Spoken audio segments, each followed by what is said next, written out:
Looking ahead now, this section I want to talk about the next year and what you have planned. Stage she goes. I mean, no, it's got to get. I'm chomping at the bit to get done all the stuff that was put off because COVID happened, aren't I? So we were due to be getting our teeth into the next section of the poverty report. We'd set out a number of different themes. We wanted to plough forward with that, and we haven't, quite been able to get on with that. We were also, the Public Accounts Committee had a couple of reports that were lined up. So again, we need to get those off the blocks and put in terms of value for money. Is this all last year sort of let's get on with things in my manifesto sort of thing? No, this is all thing? Stuff that's been put off due to COVID. And there's a pretty, one thing I'll say about the Public Accounts Committee in the last 4 years is it's had a pretty high tempo and it's dealt with some of the really big issues. And we're now just going into what we really had hoped to start in the spring, but we're only going to get started now in terms of looking at procurement. Massive area for government. Over £300 million of taxpayers' money goes into the government procurement process. Some people don't know the procurement portal exists. Other people have sort of given up even applying for government contracts because of the bureaucracy involved. So we want to know how can it be done better, how can we save money, how can we make the process more efficient. So that's one of the Public Accounts Committee inquiries that we'd hoped to start 6 months ago, which haven't been able to start. So, and have you got particularly any bills you'd like to see passed or well, obviously as Speaker of the House of Keys, anything you would like to I have to remain absolutely neutral in terms of the House of Keys. House of Keys, but in general. But in terms of Tynwald, then absolutely this real push I want to see for the Tynwald Auditor General. It's been on the stocks in terms of legislation since 2011. It's never been implemented. It really needs to be implemented. There's such big efficiencies for the taxpayer, and this has so much impact on good government.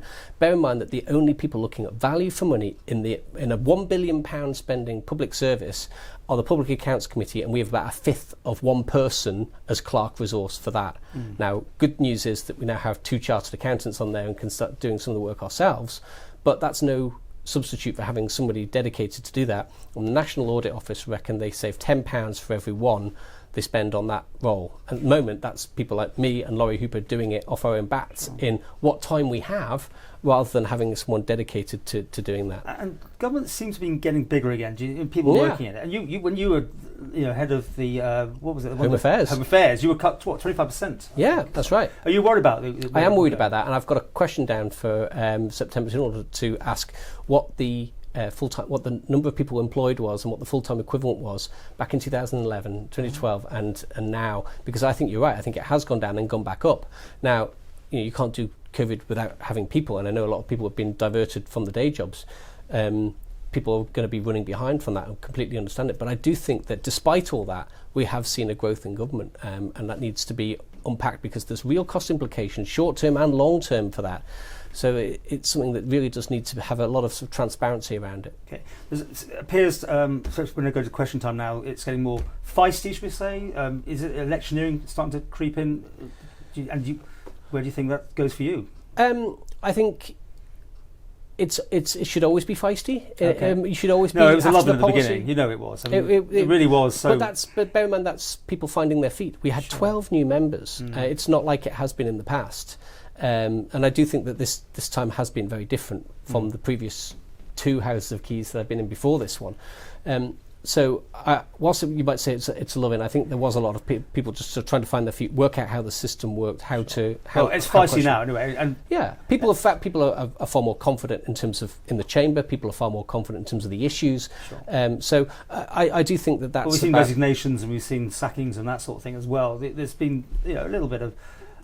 A pressure maybe on the Howard administration? But and it has been a far more, should we say, fluid and dynamic sort of relationships than has been in the past. I mean, I think Tony Brown, when he was Chief Minister, had the same ministerial team for the full 5 years. There were no changes in and out. There were changes within it, but no changes to the whole, the actual makeup of the team. So that's in stark contrast to this time, and even less, to a lesser extent, the Alan Bell years as well. I think there was only Alan Bell, Eddie Tier and I who had spent the full 5 years in the same departments.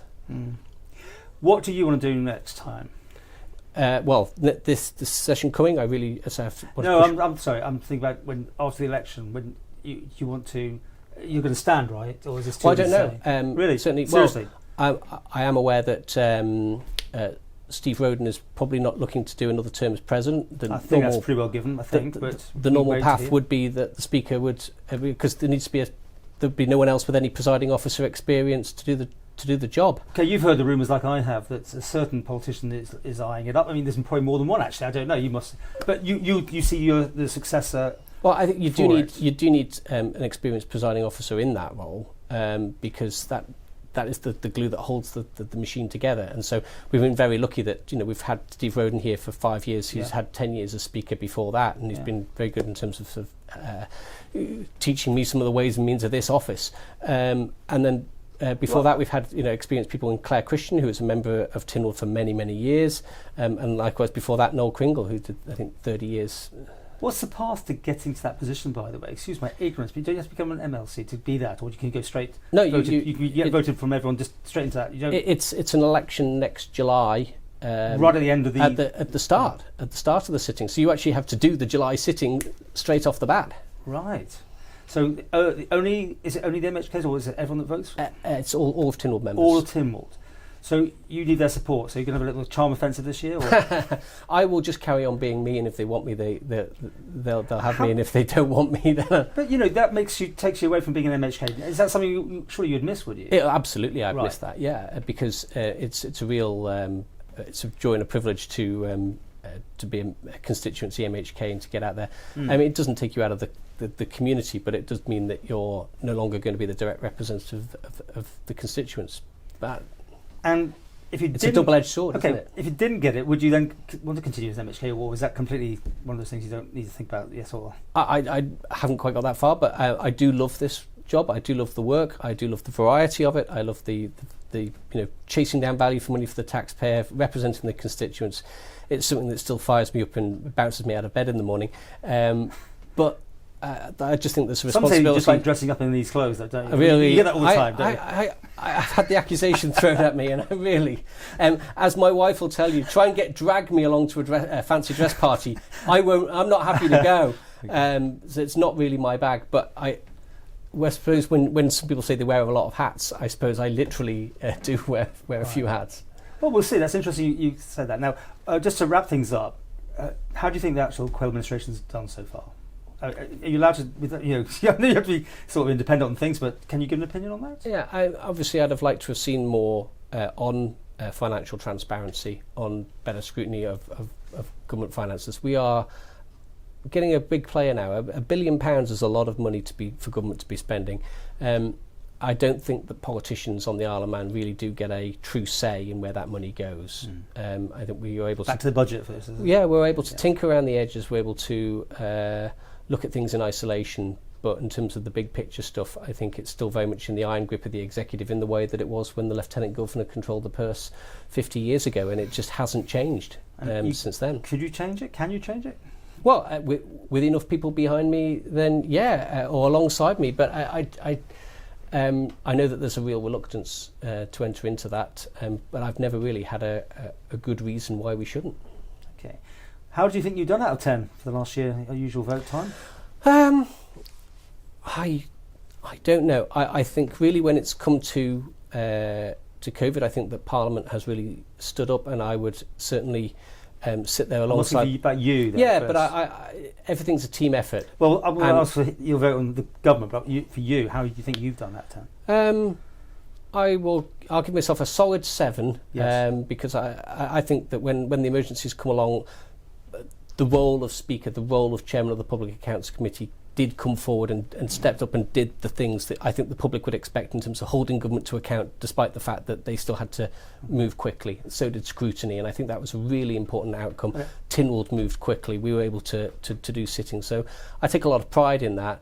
Some people might think it was quite easy, but that was actually quite an uphill struggle. And the Quayle administration?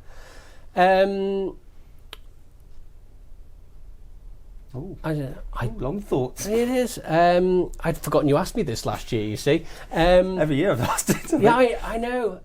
It's a tough one. I'll give them an equal score. I'll be generous. There's things they could have done better. There's things that they've really done quite well at. I think they have started to really grapple with climate change in a way that the previous administration that I was part of wasn't able to. But I still think there's a lot of reports and there could be more action. So that's why I wouldn't mark them higher. So a 7. A 7. Safe 7 again. Yeah.